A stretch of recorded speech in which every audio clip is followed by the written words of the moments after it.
Okay. This is a mini-sode. Mini Small. of shared chapters. And we're just gonna kind of do like a round of questioning. Yeah. We're gonna interrogate each other and see if we can solve the mystery of who we are. Just kidding. This is gonna be like a bunch of questions that Emily was kind enough to put together. Yeah. So. Okay. So here are a couple of essential questions to ask book lovers. Okay. What book are you reading right now?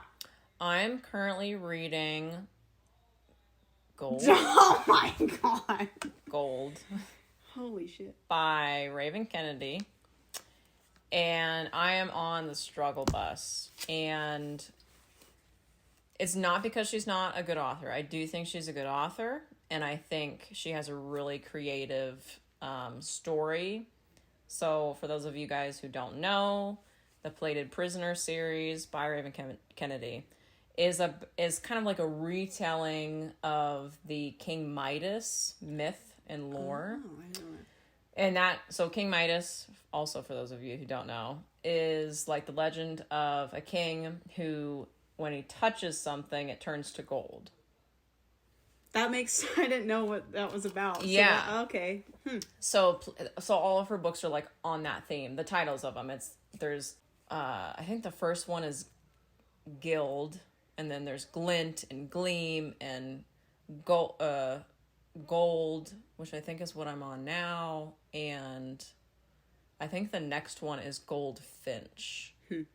Maybe. I'm not sure. I don't know if it's been like released yet.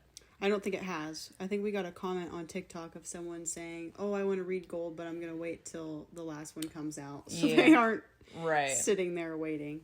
And they're quick reads to me. Like, they're not like 800 pages of like stories, you know? Yeah. So they're pretty quick. But I think a lot has happened already. So I think I'm just like, and so with the last book, one really crazy thing happened. And so now in this book, we're like picking up off of that crazy. So I'm kind of like trying to wrap my head around it. And it's just, I just don't feel like motivated to jump into it, which is kind of sucky because like I've come this far in this series. Yeah. So that's my struggle right now. I'm currently reading Heir of Fire by Sarah J. Maas, and I've been on it for probably a good 2 weeks. I'm just not struggling to start it. Oh, I kind of am. But I just want to read other things right now. Mm-hmm. I'm trying to savor the Throne of Glass series because everyone says, "Oh, I wish I could reread it. I wish I could reread it." So that's where I'm at. Yeah. It's not that I don't like it. I'm just kind of scared to continue the series because I don't want to be really disappointed or have that hangover at the end that I know that I'll have. Yeah. So, I get that. Yeah. All right. So my question for you is, what is like one of the books that you remember our parents reading you? Like as a kid? Like kid books. The Tale of Peter Rabbit. Or no, the Velveteen Rabbit. And Velveteen? Okay. Yes, the Velveteen Rabbit. Or it was the Peter Rabbit. But I remember going downstairs in the basement when there was a really bad thunderstorm because we had severe storms all the time. And I would be throwing up because I didn't like storms. But Mom would read to me in the recliner downstairs that the dog always slept in. That story trying to like drown out to get me to fall asleep while there was a thunderstorm. Aw. Dad didn't read to us. Not really. But that's okay. No. I don't really remember, honestly. I remember, so Grandma Kay used to have like those Disney books. The golden books. Golden spined Disney books. Yeah. You see them at garage sales. I think you can They're still... at Walmart. Yeah, they're everywhere. You can still get them. But I remember all of those old stories. And they would like incorporate kind of like side stories of Disney characters. So there would be Bambi and like Mickey Mouse and all those kind of, stories. And I think even the princesses. And so I definitely remember those a lot. Yeah. Okay. Are you able to read multiple books at the same time? Or are you strictly I'm a one book gal. Okay. And I think that's because, like, if a book is good, I have a really hard time putting it down. Right. Yeah. So, and I almost, it's like a compulsion, though, at this point, kind of. Like, once I start a book and I'm into it, right? Like, I'm not going to waste my time with a book that I don't actually like, which is why I like Kindle so much, because you can download the sample. Yeah. I feel like that's enough to decide whether or not you're, like, actually going to enjoy the book. So I definitely use that to my advantage. But if I'm into a book, I kind of am, like, into the book. Yeah. So that means, like, staying up until 3 o'clock to finish it. Like, that's just something I can't help. Yeah. No shame. It's a gift and a curse, as Adrian Monk says. Yeah. I find myself to be a mood reader. So I will jump back and forth between different books and different series. I'm in the middle of Throne of Glass, but then I also sprinkle in a bunch of other books just because sometimes I just need a break from Selena and Dorian and Kale. Yeah. So I'm definitely a mood reader. There are certain days where I'm like, oh, I just want like an easy book. Okay. Just to read in one time. Yeah. But then other days I'm like, I need battle. I need swords. I need fighting. I need them to hate each other. Yeah. But then other days I'm like, I just need them. I need peace. Yeah. You need something good to happen. Yeah. I need something good to happen. That makes sense. Yeah. So are you not like a mood reader at all? No. I mean, I guess when I get in the mood to read. Right. Yeah. You just need to want to read anything. Yes. Yeah. That's pretty much like where I stand. Okay. Lately I've been trying really hard because for the past few years, I've been in a really, like, pretty strict reading funk. I think in the last 2 years, the only author I actually read, so Sarah J. Maas, because she's put out a couple books, in the past few years. I definitely have read the Jennifer Armamount. What series is it? The Blood and Ash. I have the first book of that. Yeah. I wanted to start that. So I've read those up until her most recent part of that. And just like a couple other authors, but it's been like pulling teeth. And I've been really down the fantasy rabbit hole, which, like, that's my favorite genre. It's a great place to be. Yeah, it is. I'm not saying it's not, but when I was growing up and reading so much, I was like reading anything and everything. Mm-hmm. Like just, single novels or a series every now and again of like way different, just a ton of different genres all over the place. And I am really trying hard to expand my horizons currently. Just because I really do feel like I'm missing out on a lot of really great stories. Yeah. So I'm trying to be better about that. I'm supposed to do the next one. Oh, well, pick a good one. There's like 4 slides. Okay. So my question for you is, what is like a red flag in a book? What is something that if you read it, you're like, okay, and like totally... Like character-wise or author style-wise? It can be either. Whatever is going to like turn you to be like, okay, this book is not what I thought, nor do I want to read. Yeah. Basically. So when there's dialogue, I love dialogue, but I'm very picky about how characters are speaking to each other. Okay. Like there's... like a conversational... yes, and how like the language that they use sometimes bothers me. I just recently read a book and there was a child character in it, like a toddler. Mm-hmm. And it would be like, uppies. Oh. Mommy. And I was like, I can't read this. Yeah. I can't read this. Ugh. I'm going to throw up. Yeah. You know, I'm like, the toddler didn't have to talk. You know, Yeah, like, he could have just right. been like, no. He's gonna go play. Yeah. You know, I don't know. That was kind of like the last straw for me with that one. Okay. I think, like, with author's style, maybe, it's sometimes being too descriptive. Because when there's, like, those giant paragraphs or pages where it's just, like, describing a room, and granted, some people like that. You know, everyone Yeah. could hate what I love, you know. Right. But when they're describing a room, certain things I'm like, oh, maybe I should pick up on that. You know, if it's like a short description, I'm going to read it. But if there's like a page long of just describing something, I don't care. Because a lot of the time for me, the enjoyable part of reading a book is I'm creating the place in my head. I'm creating everything. I'm seeing everything, but just kind of based off of what my brain sees, not necessarily what I'm reading. Yeah. Even if they say something, I'm like, no, I don't like it like that. So I picture it differently. Yeah. Like when they describe characters and you're like, no. I've already pictured. Sometimes. Especially like if they don't give a description right away. I'm like, that's not what they look like. Yeah. But yeah, that's kind of like an ick for me, for sure. It just too descriptive, or if dialogue is really weird, or I don't know if you feel this way. If they mention, and this just could be because I like historical books or fantasy books. I hate when books mention phones and like social medias and stuff like that. So like it's too modern. It's like, yeah, I don't like it. Interesting. Like I just read a book and I'm listening to an audiobook and I don't hate it, but it's like post-COVID. And it just kind of makes me uncomfortable. Yeah, I don't know, because I'm like too recent. Yeah, I'm like, ew.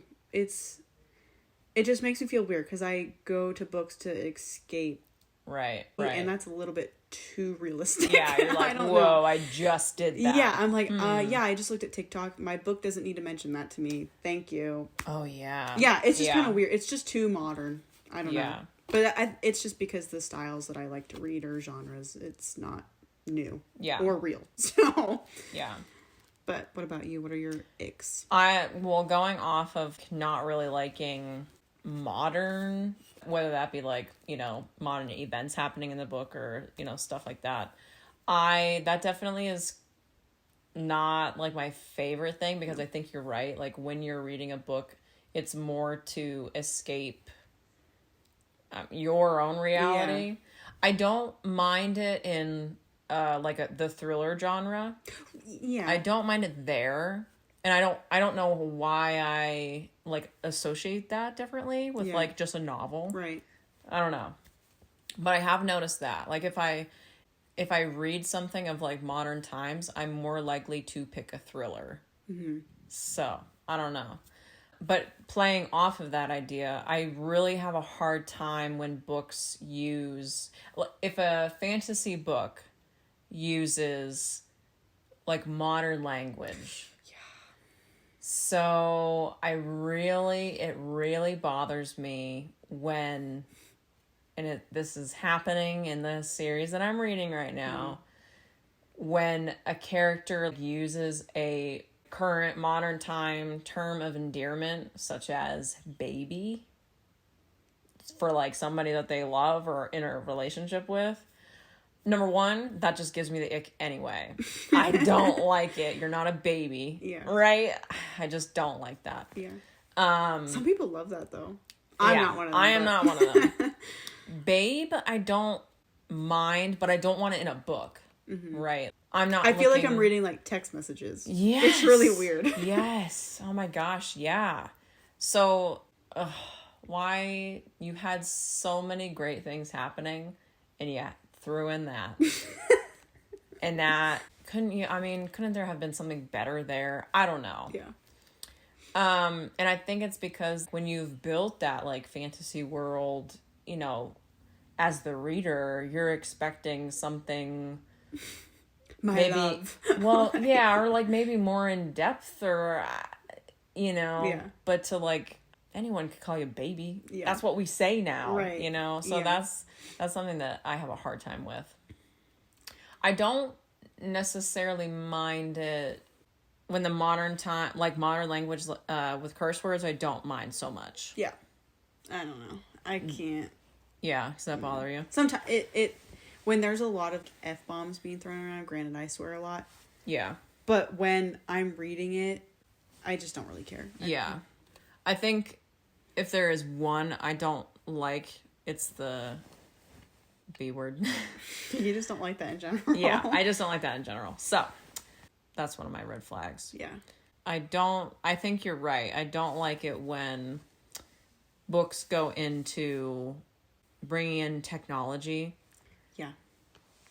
That bothers me. It's just uncomfortable. It just makes me uncomfortable. And maybe it's because I just like fantasy and historical fiction. And that's kind of... So, speaking of kind of like red flags, what about red flag, your least favorite book trope is what they're calling it now. Oh, okay. I was going to say, like, the modern times. I recently read one where it was not time travel, Okay. but sort of like going to a different reality through like a portal. Okay.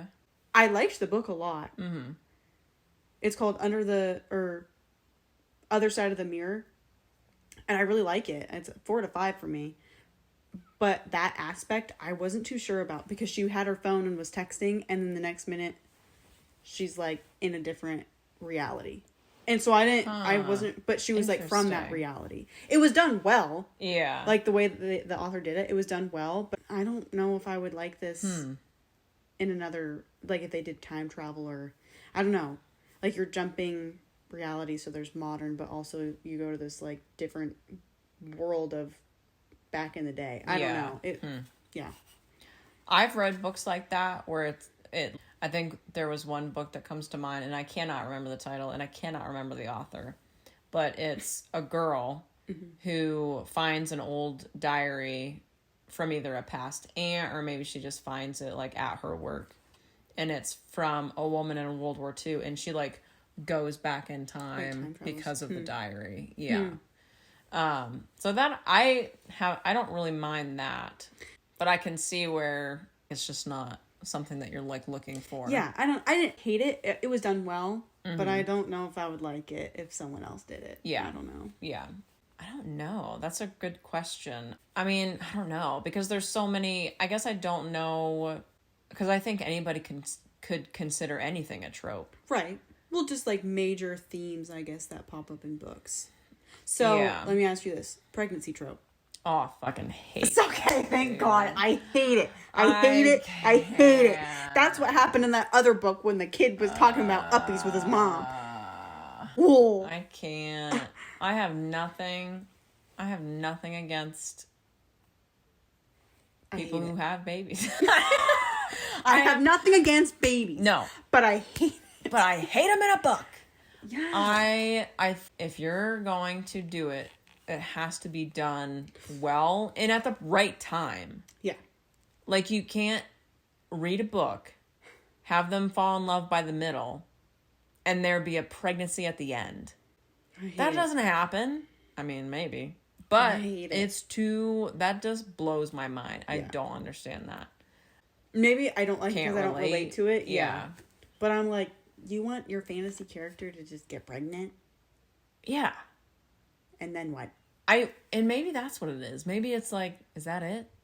Is that all there is? Yeah. Like that was like the big resolution or whatever. Yeah. And you're like, what? Aren't you supposed to like kill a dragon or something? Yeah. What's another trope? Do you like the love triangle? Like a real love triangle, meaning like she dates one guy and then is like falling in love with another guy, and it's like, or not dates. There's relationships there, and you're like, who do I pick? No. Blah blah blah. I don't like that. Yeah. I just read one actually that was kind of like that, but kind of not. I like when you're introduced to a character. Okay, so like a female main character is introduced to a male character in the beginning, and as the reader, you're like, oh, they're gonna get together. They're gonna get together. Yeah. But then another character swoops in. Yeah. I don't that. mind that. Yeah, Yeah. I like that. I don't know if you'd count that as a love triangle. If one person's falling in love with another character, but then, ooh, I like this person too. I don't like that. I don't know. Yeah. I'm like, that's messy. Like you can't pick between. Yeah, because I don't like that in real life either. Yeah, right. Yeah, I don't like that. No. I'm like, isn't that cheating? It's kind of weird. kind of But we weren't hanky. exclusive. Yeah. I think everybody likes Ooh. slow burn, let's be honest. Yeah, slow burn's the best. Some people have different definitions of slow burn. That's true. Yeah. I'm Some like a people 3-book slow burn. Yeah. Some people are like, why aren't they Minimum. together in the first book? I'm like, No. there's 5 to the series. I don't No. want them together yet. No. What about, I've seen, there's like a TikTok filters that has all these tropes on it. Age gap. I mean, I feel like my comfortability age gap is like 10 years. Yeah. No, it's like age gap. People love it. And I'm like, okay, well, so there's a difference in fantasy of age gap. Yeah, Because you can be 100 years old. yeah. Still The be in Fae your men prime. will be 500 years old Yeah. with this 20-year-old. Yeah. But he's In like reality, not that yeah. much older than her. Right. So like that to me where it's like totally unrealistic. Yes. But, so I get it. But at that point I'm like, that's not even an age gap. Like that's just some magic, okay? Yeah. Yeah. But like a real life like age gap. I don't like it. Yeah. Like, I'm not about to read a book that's like, Holly just finished her first year of college and she goes back home and falls in love with the dad of the kid she's babysitting. That's I'm weird. I not can't into do it. that. No, I Okay, can't. I guys. can't. I'm not into the babysitter dad thing. No. Not into it. Do you have a favorite mini trope? Like what do you mean? So Mini. I saw this question on Instagram and people were like listing off a bunch of ones and I was like, oh, I didn't really consider these as mini tropes. But one suggestion was a rain scene. Oh, like little. Like little things that happen. I mean, Do you like a library scene? Do you like like they go into a library and discover like a yeah, I guess I feel like every single book that I've read recently has that. has a library scene. Has a yeah.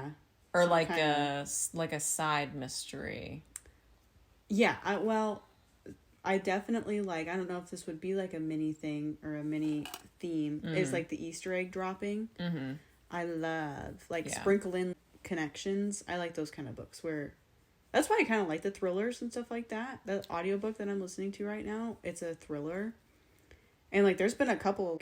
Oh shit! Oh Yeah. shit! I like that. Right.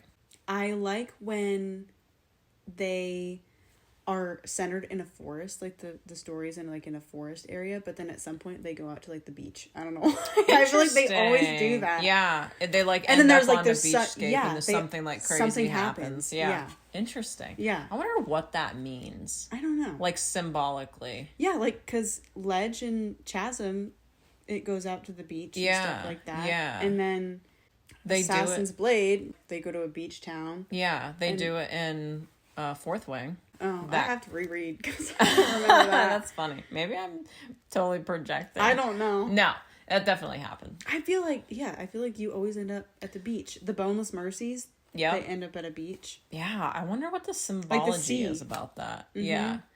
That does happen. It happens a few times in Throne of Glass. Yeah. It doesn't... I don't remember it I mean, happening her going to the anywhere sea, else. that's where she dropped the bombshell on Kale, Yeah. right before she gets Yep, on the boat. before she goes on the sea. It must be something where it's like you're coming out of The know story what and then you've you're going to something- I don't experienced, and like the open ocean is a symbol for New Horizons or something. Yeah, I think we're just kind of getting into That's totally false, everybody. Don't listen to us. I don't know if there's any other... I mean, there's a million bajillion tropes. What are your big 3 genres Okay. that you have? Like your top 3. Top like, 3. Yeah. Definitely fantasy. Okay. And not like science fiction and fantasy. No, Fantasy. I fantasy. don't like science fiction. I don't mind science fiction, but it has to be like done properly. So fantasy is number 1. Number 2, I do like historic fiction. I like that a lot. I'm very into World War II. I feel like everybody is. I feel that's not like a new thing. I think, probably thrillers, but I think maybe not thrillers, but mystery. Yeah. So like I'm not into books that are like she was kidnapped and held hostage. Like, I'm not into that type of thriller, right? I'm into, oh, we found this diary and now we have to figure out all these mysterious things that are happening. That's what I'm into. Throw a little murder in there. Right. So I'm more in definitely the mystery type of person. Yeah. What about you? Same thing. I like fantasy, historical fiction, and then kind of out of everything else, I would probably pick the thriller, crime kind of things. But with the fantasy and historical fiction, I do like there to be a slight romance aspect to it. At least like with fantasy a lot of the time. Sometimes, like with Harry Potter, there's no... that to me, that's fantasy to me. There's no romance. And I'm fine with that. I'm totally cool with that. Like, there's certain things where I'm like, it doesn't need it. But sometimes I'm like, oh, but I want the characters to kind of have a love interest. Yeah. Same thing with historical fiction. Most of the time, they kind of do, but not in the way of you see their relationship at all. Yeah. You know what I mean? Yeah. I like to have that kind of emotion in there. Right. So, but definitely fantasy, thriller, historical fiction. What do you think about young adult? What are your thoughts? I mean, when I was a young adult, I loved it. Yeah. You know, like I read all those kinds of books. And like within the young adult, it was definitely fantasy, but I read a lot of kind of like coming of age young adult books. So like single novels about, you know, these high school, you're relating to. Yeah. Would you call that contemporary fiction? Yeah, contemporary fiction. Yeah. You know, when I was reading young adult, it was the fantasy, and it was historic fiction still. But it was definitely the contemporary fiction at that point. Yeah. But you know, I mean, I'm not a YA anymore. I know. I really do like the new adult. I like that new genre that's coming about. Yeah. Like that's what with that Fourth Wing and Iron Flame is kind of in, because I'm like, I'm 23. I'm not... Like, I can totally read young adult books and fully enjoy them, obviously. Right. I'm not 16, so it's really hard for me to read about 16-year-olds. You know, some of the things I'm like, I don't need to read that. Yeah. And I don't care. Like, those are not my thoughts anymore. I've matured past that point. So sometimes it's just kind of hard to get into it because I'm like, oh my God, shut up. Please, dear God. Now, I have a question. Do you consider Throne of Glass to be young adult? At this moment. At the moment that I'm at, yes. Because I'm only at Heir of Fire. I know later it gets a little bit more adult. Yeah. Now that new adult's kind of coming about, maybe I would place it into new adult. Yeah. But. Yeah, and I think that, I mean, that's not a genre that I have ever heard before. Right. So I think it is new. Very new, with Fourth Wing and Iron Flame. Maybe not spearheading it. I'm sure there are tons of other books out there who like are also fitting into that category, but I feel like they have the most traction and are using that as the genre. Yeah. So it's like kind of opening that stream. Yeah, for sure. Has there been a book that you've reread multiple times? Yeah. Throne of Glass. Have you reread the whole series multiple times? No. Okay. So do you get to the certain point that you like? No. So when I was reading Moss, it was really early on. She was like slowly coming out with the sequels to that series.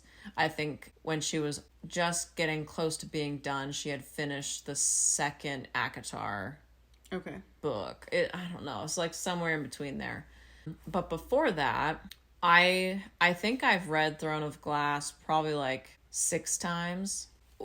Meaning like Throne of Glass, Crown of Midnight, Heir of Fire, and Queen of Shadows.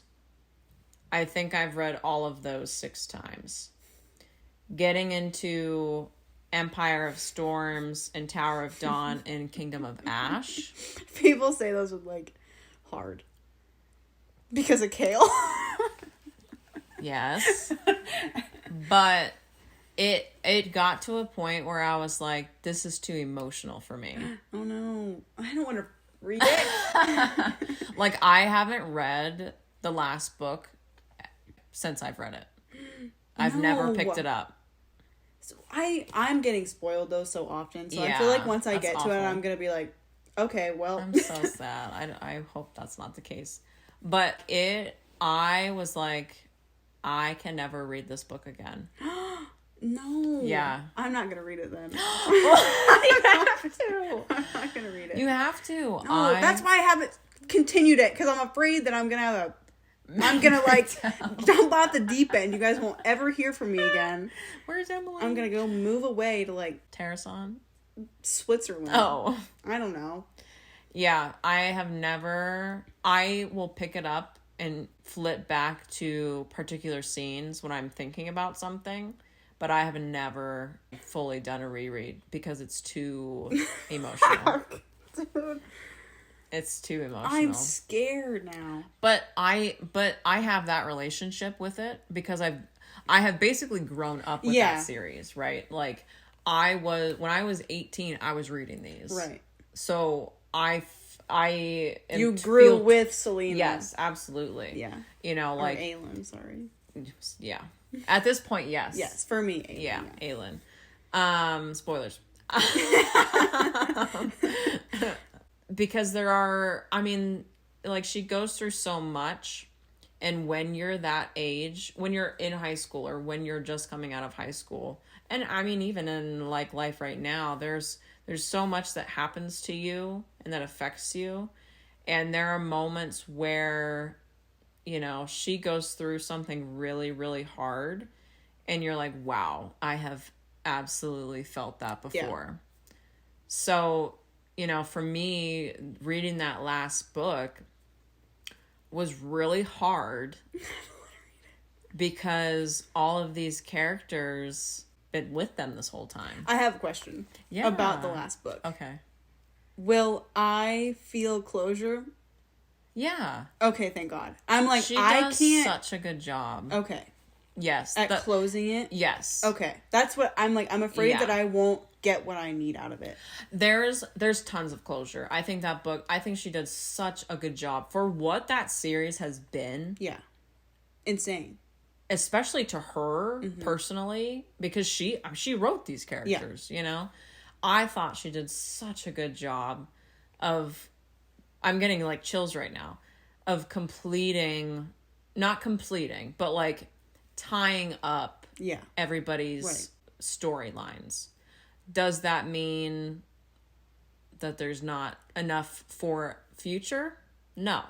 Yeah, you think that she'll come out with a new one. Absolutely. You think she will? Yes. I'm really excited because we're going to have to do like a reread together again at some point, because then I can really deep dive. That's like with Iron Flame and Fourth Wing. Before the third one comes out, I need to reread and pick up all these things, because like there's certain things that I've picked up in Throne of Glass that you haven't. Yeah. And there's certain things that you noticed that I didn't. Yeah. And I'm like, I've read them multiple times. I'm like, we need to go back together and like I need to annotate one chapter a day. There are all of these books have tons of side characters, not just in Throne of Glass, but like in ACOTAR and in Crescent City. So there's tons of side characters. I think there's a ton of potential for those side characters to then pop up again, or maybe have their own story. You know what I mean? Like, I think because of how she can tell stories, I think there's enough there that she could just totally like imagine exactly what happens next for a certain character. Yeah. I'm a part of a discussion on Facebook right now that's like exclusively Throne of Glass content. And they have mentioned a side character who like has 2 lines in the latter half of the series. It's like when you get to really meet or really understand like Rowan and that sort of crew. I was like, yeah. Why isn't anybody thinking? There's just so many different things that like she could really do, and I'm excited to see it. I hope to see it. Yeah, basically. Did you see that? Well, did you see that her Instagram post? Yes, it's totally for ACOTAR. Yes, but clearly it says ACO what? ACO what? Yeah, what? Yeah. So that's fun. Sarah, we see. And I'll be starting to read those ones pretty soon here after actually Heir of Fire. I think. Or I might have to get through Queen of Shadows first. I don't. That's in the next 2 books. Yeah, I'm excited because I'm like, I kind of need a new. Like, I love Throne of Glass. Yeah. But I'm like, I just need... I need another world to get going. Yep. So, oops, our video just went out. Sorry, guys. So maybe it's time to wrap it. To wrap it up. We said it was going to be a short episode. It's not. No. This was a fun one in between different books. Yep. From my previous episode, Assassin's Blade. Go watch that or listen to that. And listen to our episode on Iron Flame. Iron Flame, that just came out, talking about Onyx Storm. Dun, dun, dun. Dun, dun, dun. Yep, Rebecca Yarros. Done it again. Has done it again. So yeah, anyway, go follow us on TikTok, Instagram, subscribe to YouTube, check us out on Etsy, Amazon Music, Threads, Spotify. Did I say that? I don't know. Spotify. Not listening. Yeah. My camera shut off, so I shut off. Yeah. Thanks to everyone who's followed along and listened. We really appreciate it. It's been super fun reading comments. It's fun being part of the community. Yeah. I feel like everybody's really supportive, and I don't know. I think people just like listening to other people when they're talking about something they like. Put it on while you're cleaning, cooking, in the car. I always do that. Yep, So absolutely. Anyway, thanks for watching and for a little now bit at least. Now for listening. And now for listening. Thanks, Mom. Thanks, Grandma. See you soon. You're gonna be on the Mom, next. you're gonna be on the next episode. All right. Well. Okay. Keep listening. Peace out, love. Bye.